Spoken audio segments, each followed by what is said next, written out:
Oi, gente! Todo mundo bem? Bem bonito? Vocês estão mais assim hoje, né? Aqui, finalmente, né? Jesus está fazendo a obra, viu? Muito bom, graças a Deus. Bom de nós estarmos aqui, né, meus irmãos? Louvar o Senhor, agradecer a Ele por tudo. E nós vamos continuar a nossa série em 1 João. E hoje o nosso tema é uma pergunta, né? O mandamento é velho ou é novo? Isso tem a ver com a passagem que nós vamos ler, lá em 1 João capítulo 2, de 7 a 11. Você pode abrir sua Bíblia, se quiser. Se tiver aí, ou ligar a sua Bíblia no seu celular. E nós vamos fazer essa leitura aqui. Todo mundo achou? Amém. Se você não achou, você tem uma chance de olhar aqui para frente e achar tudo que você precisa aí, nesse momento, para a gente ler junto. Diz assim a palavra de Deus, a minha tradução é Nova Almeida atualizada. Às vezes alguns irmãos perguntam para mim qual que é a tradução que eu gosto dessa, né? Mas você pode ler na tradução que você tiver aí. Diz assim a palavra de Deus: Amados, não lhes escrevo um mandamento novo, mas um mandamento antigo, que vocês tiveram desde o princípio. Esse mandamento antigo é a palavra que vocês ouviram. Por outro lado, o que lhes escrevo é um mandamento novo. Aquilo que é verdadeiro nele e em vocês, porque as trevas vão se dissipando e a verdadeira luz já brilha. Quem diz estar na luz, mas odeia o seu irmão, está nas trevas até agora. Quem ama o seu irmão permanece na luz, e nele não há nenhum tropeço. Mas quem odeia o seu irmão está nas trevas, anda nas trevas, e não sabe para onde vai, porque as trevas lhe cegaram os olhos. É interessante que esse último versículo, que ele diz assim, né? Anda nas trevas. Semana passada nós finalizamos o versículo 6, que diz assim: quem diz que permanece nele, deve andar assim como ele andou. E quem odeia, agora no versículo 11, anda nas trevas. Então, João sempre está colocando alguns contrastes para a gente pensar, né? Então, é importante a gente estar atento a isso. Ok? Eu queria só fazer um lembrete de como que está essa escrita de João, né? Os objetivos para os quais ele escreveu. Ele estava preocupado porque as comunidades cristãs daquele tempo, elas estavam enfrentando heresias, em especial duas, né? Docetismo, que negava a humanidade de Jesus, e gnosticismo, que afirmava que para você ser salvo você precisava de um conhecimento secreto que só eles sabiam qual era. Até agora acho que ninguém encontrou de fato o que é esse conhecimento secreto, né? Havia também divisões, né? Porque eles tinham disputas doutrinárias. Disputas doutrinárias é assim, né? Eu acho que o que a Bíblia diz aqui é isso, aí o outro fala, não, é aquilo e tal, e ficavam debatendo.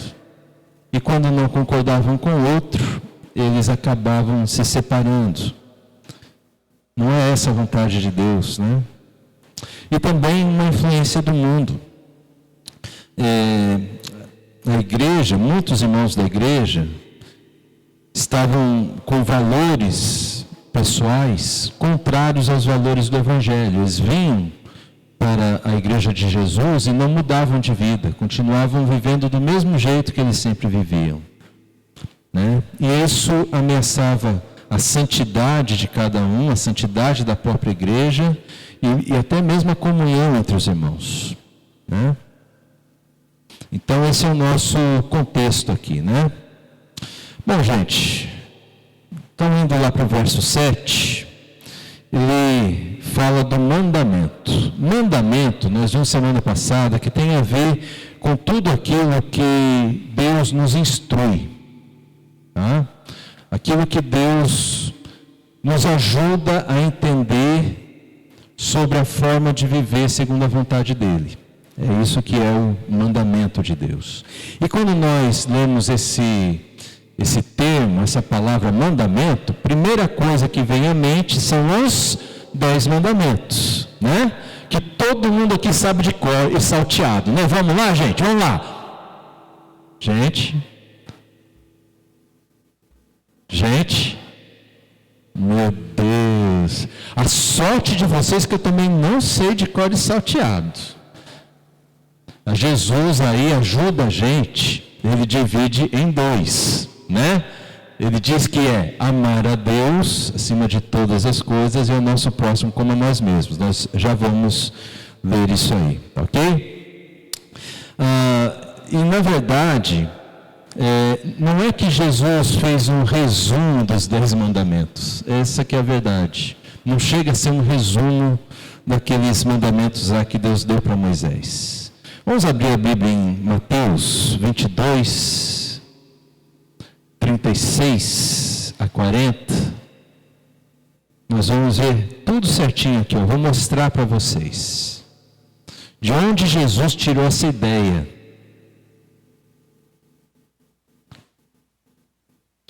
Mateus 22, 36 a 40. Todo mundo achou? Entretanto, os fariseus, sabendo que Jesus havia silenciado os saduceus, reuniram-se em conselho. E um deles, intérprete da lei, querendo pôr Jesus à prova, perguntou-lhe: Mestre, qual é o grande mandamento da lei? E Jesus respondeu: Ame o Senhor seu Deus de todo o seu coração e de toda a sua alma, de todo o seu entendimento. Esse é o grande primeiro mandamento. E o segundo, semelhante a este, é: ame o seu próximo como você ama a si mesmo. Destes 2 mandamentos dependem toda a lei e os profetas. É interessante que esse termo lei e profetas, que bom, Gustavo, eu vou ler aqui que está mais fácil para mim. Lei e profetas, esse termo, gente, ele está falando da totalidade do Antigo Testamento, tá? Leis tem a ver com o Pentateuco. Penta, lembra o Galvão? É penta, 5, né? 5 primeiros livros da Bíblia, que são Gênesis. Muito bem. Tem gente que vem na escola dominical. Continue assim, né? E os profetas seriam todos os demais escritos, tá bom? Daí vai lá depois de Deuteronômio, qual que é, gente? É Juízes, né? Josué, né? Josué ou Juízes, gente? Josué e vai até onde? Zacarias, né? Malaquias, bom, Malaquias, é isso aí. Todo o resto é profetas, tá? É um resumão que eles faziam naquele tempo. Leis e profetas é a totalidade do Antigo Testamento. Amém, gente? Lá no Pentateuco, Jesus pegou 2 versículos que estão escritos falando sobre esses 2 grandes mandamentos. O primeiro está lá em Deuteronômio 6, agora é fácil você achar na sua Bíblia, né? Deuteronômio é o 5º livro da Bíblia, capítulo 6, 5 a 8. Se você achar aí, Gustavo, pode pôr. Vamos ajudar os irmãos. Ajuda o pastor também. Pode pôr o 7 depois também, tá? Eu sou o Senhor, o seu Deus, que o tirei da terra do Egito, da casa da servidão. Aí tem o 7. Não tenha outros deuses. É 6 de 5 a 8. Espera aí.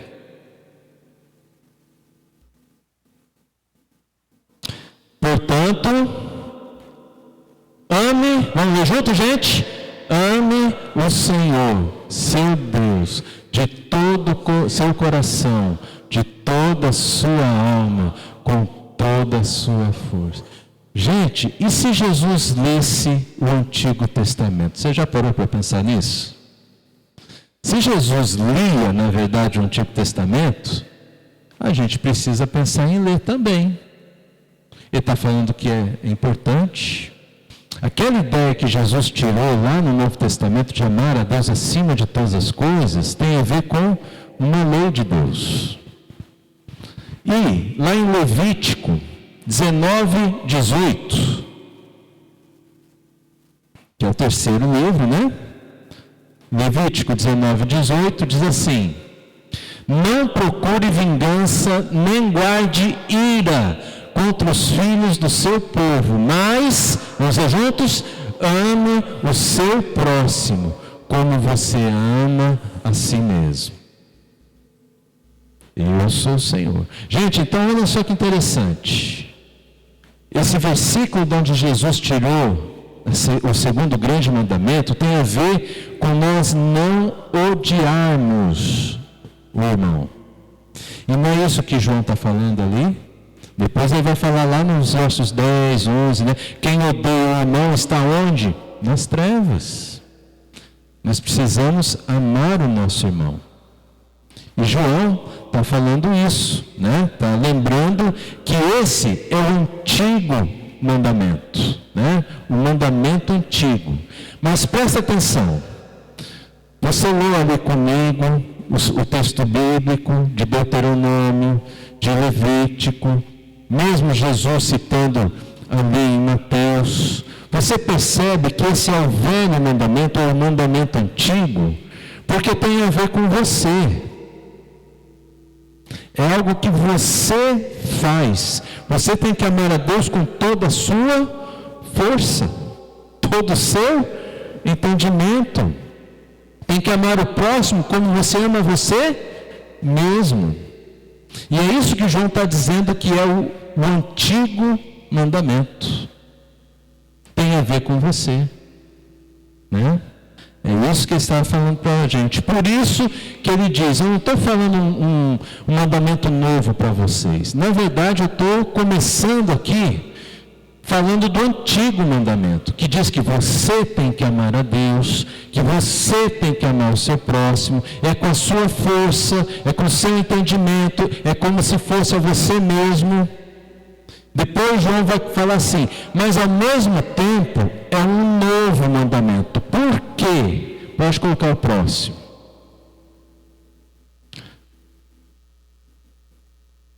Vamos só terminar ali. Tem os versículos bíblicos. Pode voltar. Desculpa, Gustavo. Eu estava esquecendo ali. Então, lá em Mateus 5,17, pode pôr. Jesus fala o seguinte sobre o Antigo Testamento: não pensem que eu vim revogar a lei ou os profetas. Não vim para revogar, mas eu vim para cumprir. Sabe por quê? Porque quando a gente lê o Antigo Testamento e a gente entende o Antigo Testamento, a gente acaba se dando conta que ninguém consegue cumprir toda a lei de Deus. Você não consegue amar Deus com toda a sua força. Você faz esforço, né? A gente faz uma força, mas amar a Deus com toda a nossa força, não é sempre que a gente faz isso. Às vezes eu tento amar o meu próximo como eu amo a mim mesmo. Mas não é verdade que às vezes eu não consigo amar nem a mim mesmo? É ou não é, gente? Tem horas que falta eu amar a mim mesmo. né? E tem horas que mesmo que eu me ame, eu não consigo amar o outro tanto assim. Quer ver um exemplo? Quando você vai falar que alguém fez alguma coisa errada, aí você já está pronto para julgar a pessoa. Você viu o que fulano fez? Meu Deus, isso não se faz. Eu nunca fiz isso na vida. Não é assim que a gente conversa? Gente, só eu falo assim? Ah, tá, não. Vamos ser sincero aqui, né? Eu nunca fiz isso na vida, mas olha o que o fulano fez. Ele fez isso. Meu Deus, onde é que nós estamos? Onde esse mundo vai parar?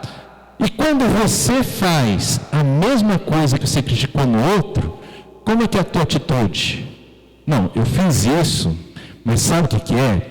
É que eu não estava bem. Né? Eu sei que é errado, escapou, foi sem querer. O que mostra que quando é comigo, eu minimizo a minha responsabilidade. E quando é o outro, eu aumento, né? Não vou falar. Eu aumento a responsabilidade dele. E isso mostra como eu não consigo amar o próximo como a mim mesmo. Por isso Jesus disse o seguinte: eu vim para cumprir. Eu vim para fazer aquilo que ninguém conseguiu fazer, cumprir à risca toda essa lei de Deus. Amar a Deus de toda força e ao próximo como a mim mesmo. É isso que Jesus fez. Lá em Lucas, inclusive, 24 e 27, que eu sei que o Gustavo andou pregando ali por julho, né? A gente vai ler o relato de Jesus se encontrando com 2 discípulos de Emaús, e ali no versículo 27, então Jesus está ao lado deles, Jesus ressuscitou, eles não estão reconhecendo Jesus, e aí Jesus se põe pertinho deles, assim, enquanto eles estavam caminhando para a cidade deles, e Jesus pergunta: o que vocês estão falando aí? Eles até falam de uma maneira que, para nós, pelo menos quando eu leio, parece uma maneira dura de falar. Olha, só você não sabe os acontecimentos desses últimos dias? Mataram Jesus e tal. E Jesus daí vai dando corda para eles. Me conta mais, o que aconteceu? Ah, foi assim, assim, assim. Até que chega esse momento em que Lucas, ele escreve o seguinte: Jesus vai falar com os discípulos, explicar as coisas para os discípulos, e começando por Moisés e todos os profetas, explicou-lhes o que constava a respeito dele em todas as Escrituras. Quais eram todas as Escrituras naquele tempo? Você sabe? É o que para nós equivale ao Antigo Testamento. Ou seja, quando eu leio o Antigo Testamento, eu tenho que procurar onde eu encontro Jesus, porque fala de Jesus lá. Amém, meus irmãos? Jesus está ensinando isso para nós. Até hoje tem pessoas que não sabem a importância do Antigo Testamento. Mas o Novo Testamento não existiria sem o Antigo. Nós não podemos revogar, nem Jesus revogou. Precisamos, ter esse conhecimento do Antigo Testamento e ter um encontro com Jesus quando lemos lá. Agora sim, vamos lá para o mandamento novo.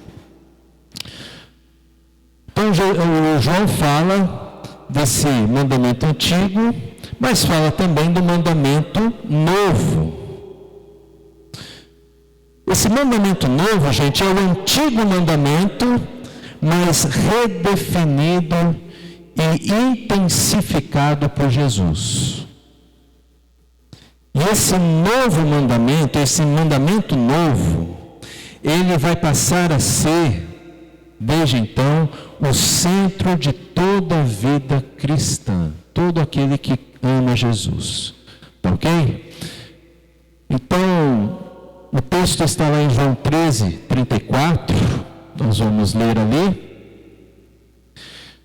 Quando o próprio Senhor Jesus fala: eu lhes dou um novo mandamento, que vocês amem uns aos outros. Até aqui está tudo certo, né? Até aqui é o antigo. Mas olha só: assim como eu os amei, que também vocês amem uns aos outros. E é por isso que João fala um mandamento novo.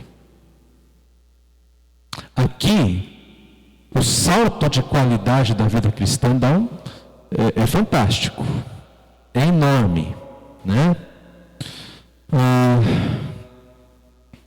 E isso tem a ver, gente, com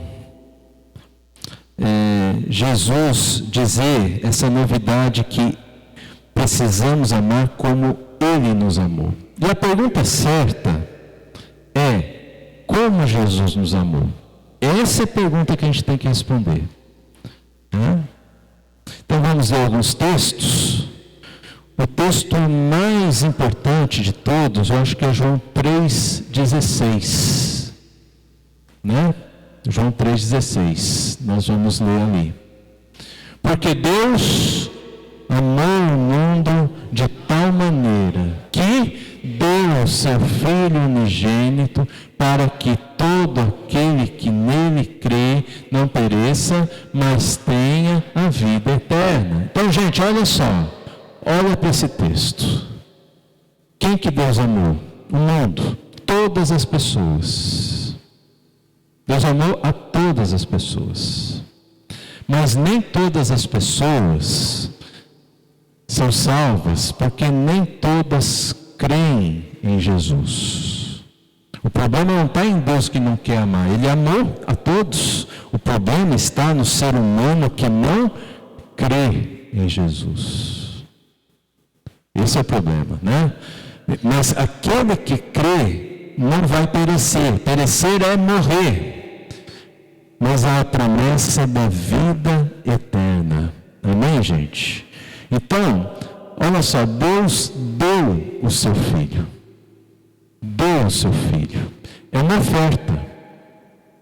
É uma oferta para que tenhamos paz com Jesus. Filipenses 2, de 7 a 8, nós vamos ver do ponto de vista de Jesus. Paulo nos mostra, ou tenta nos mostrar, um ponto de vista de Jesus. Como que foi para Jesus? Pelo contrário, Jesus, ele é Jesus, se esvaziou, assumindo a forma de servo, tornando-se semelhante aos seres humanos e reconhecido em figura humana. Ele se humilhou, tornando-se obediente até a morte, e morte de cruz. Certo? Então aqui, meus irmãos, nós vamos ver o amor sacrificial de Jesus, que ele era Deus. A gente precisa pensar mais ou menos assim, né? Jesus era Deus com Deus, lá no reino de Deus. E Jesus abriu mão de tudo, mesmo sendo Deus, porque Deus tinha um plano de usar Jesus para ser uma oferta pelos nossos pecados, e todo aquele que recebeu essa oferta de amor de Deus e creu em Jesus, foi perdoado e recebeu e receberá a vida eterna. Mas para isso acontecer, Jesus teve que obedecer. E ele obedeceu. E foi fiel até a morte e morte de cruz. O que mostra que Jesus, ele nos mostrou um amor sacrificial. Ele abriu mão da sua própria vida por amor a nós. Isso é amor. Exatamente isso que é amor. Vamos ler Romanos 12, de 1 a 2. O apóstolo Paulo vai falar para nós o que nós precisamos entender e fazer se nós queremos seguir Jesus. E aí Paulo vai mostrar que nós precisamos também nos tornar uma oferta para Deus. Olha só que interessante. Portanto, irmãos, pelas misericórdias de Deus, peço que a gente que ofereça o seu corpo como sacrifício vivo, santo e agradável a Deus. Este é o culto racional de vocês. Gente, fique tranquilo. Jesus, sendo uma oferta sacrificial de Deus, ele morreu por nós, mas ele ressuscitou. E quando Deus quer que eu e você sejamos também um sacrifício, não é para a gente morrer, É um sacrifício vivo. Amém, gente? Deus quer que a sua vida seja um sacrifício vivo para Deus. Assim como Jesus foi um sacrifício vivo para nós, mas foi um sacrifício que Ele fez para Deus. Nós precisamos andar nesse mesmo caminho de Jesus. Ok, gente? Até isso, podemos continuar? Nós vamos ter como resultado desse novo mandamento que as trevas, elas vão dissipando e a luz em nós já brilha. Quantos aqui já ficaram acordados só para ver o nascer do sol? Quantos ficaram? Já ficou, Anderson? Você nunca fez isso, mas faz isso essa noite. Essa madrugada. Pastor, bom conselho, hein, pastor? Só é bom, hein? Eu falei que ninguém é perfeito, né?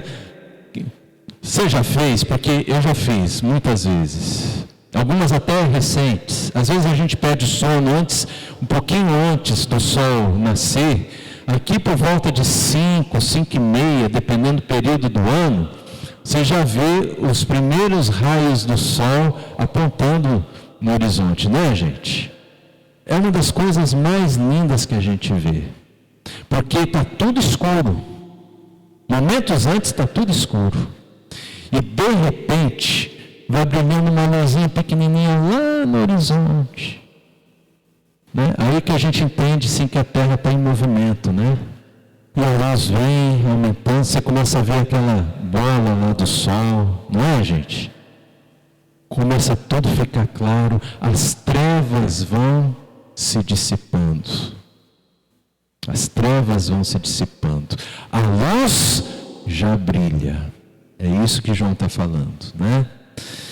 E ele vai falar agora para nós sobre uma falsa e uma verdadeira espiritualidade cristã. Né? E é interessante, gente, que ele começa falando ali,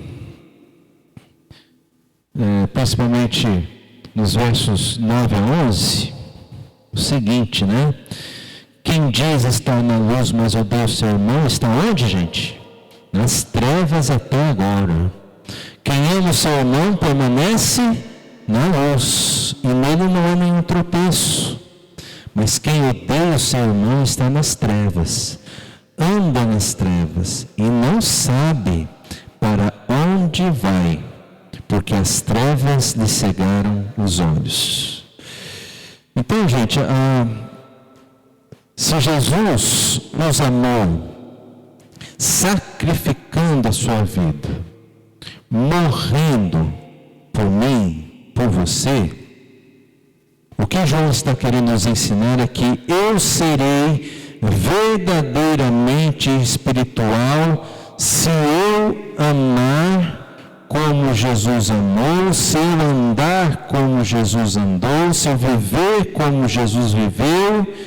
E a medida desse amor não são as palavras, não é dizer que eu amo, mas é a atitude que demonstra amor.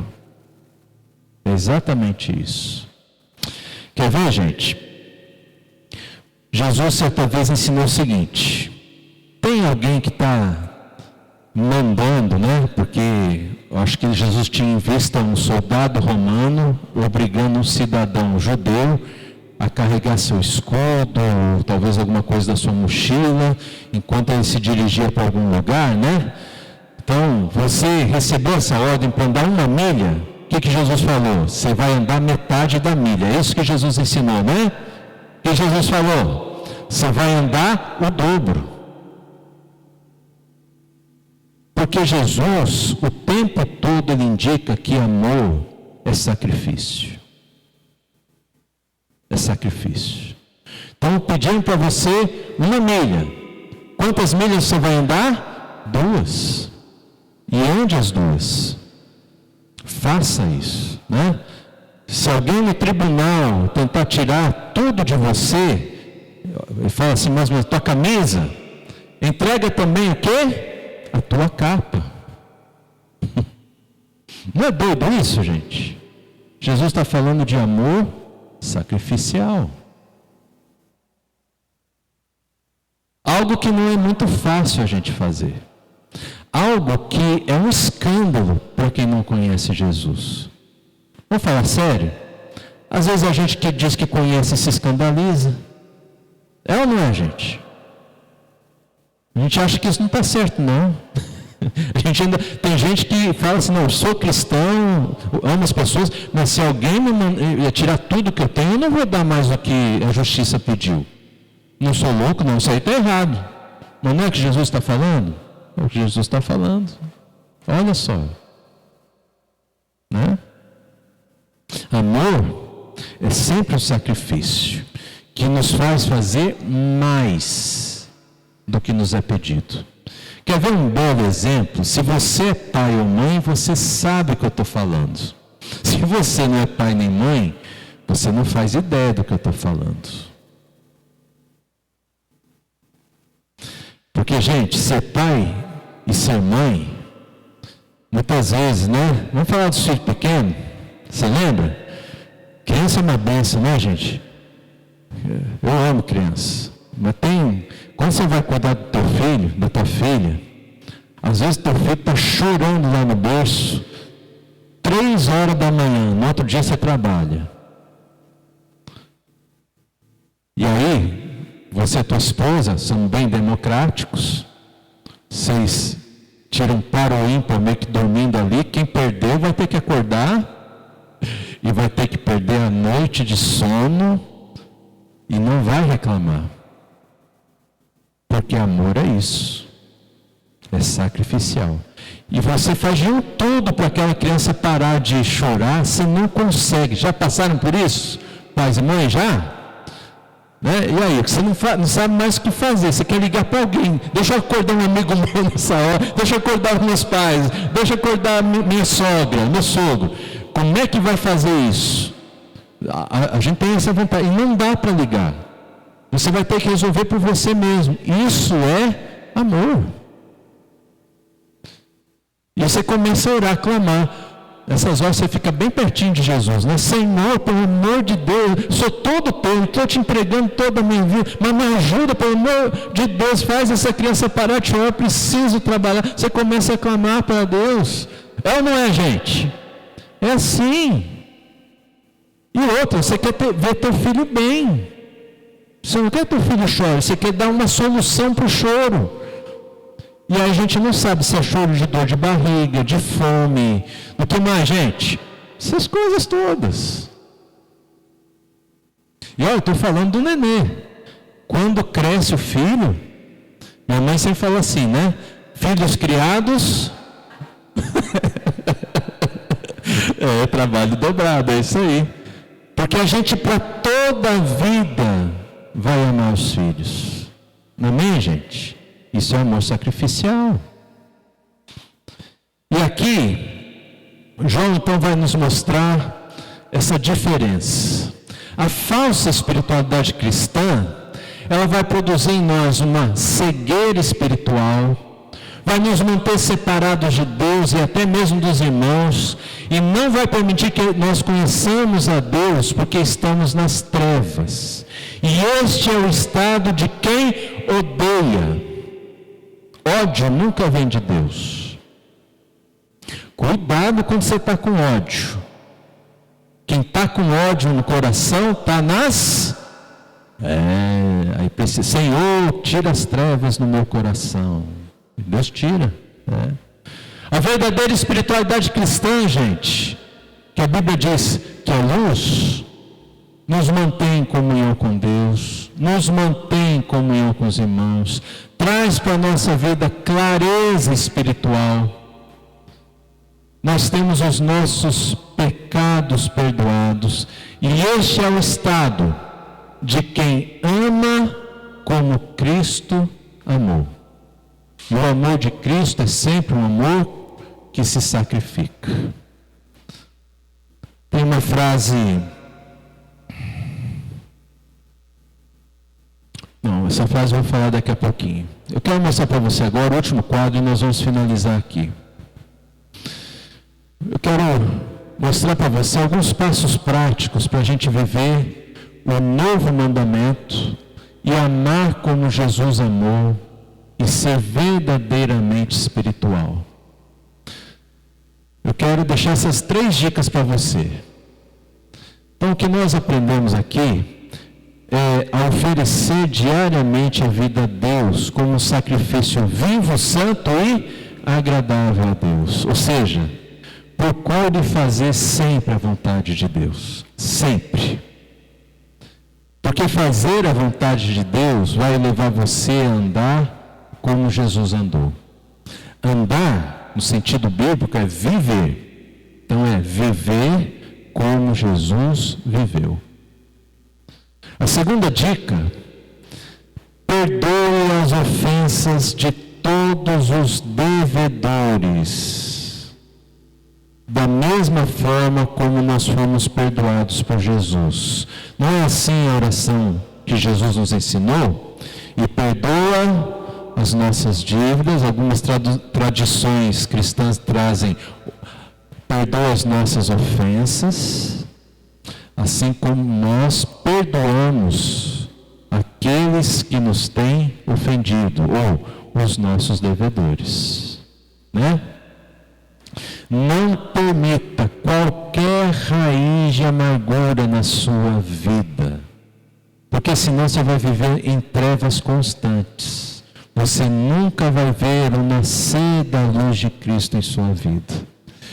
E para finalizar, ame o próximo de que jeito, gente? Sacrificialmente.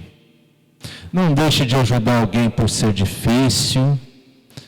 Aliás, amar é sempre difícil. E C.S. Lewis falou a seguinte frase: o amor faz coisas que a obrigação não é capaz de fazer. E é verdade.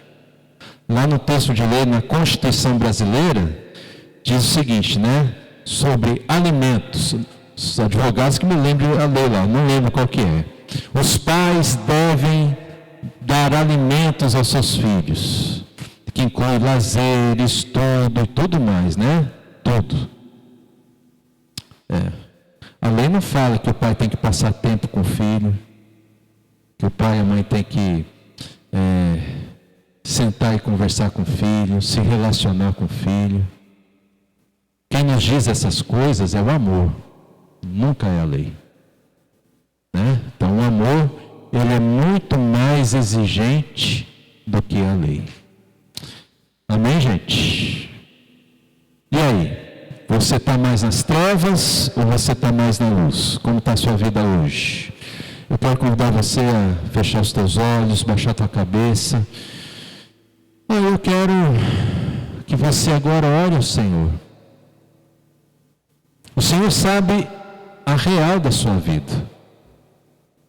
O Senhor sabe onde você se encontra hoje. Não adianta você, assim, vestir uma máscara. Deus conhece o nosso coração.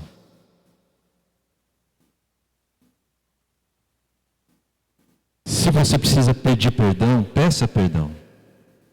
Se você precisa pedir força para amar, peça força para amar. O Senhor vai abençoar a sua oração.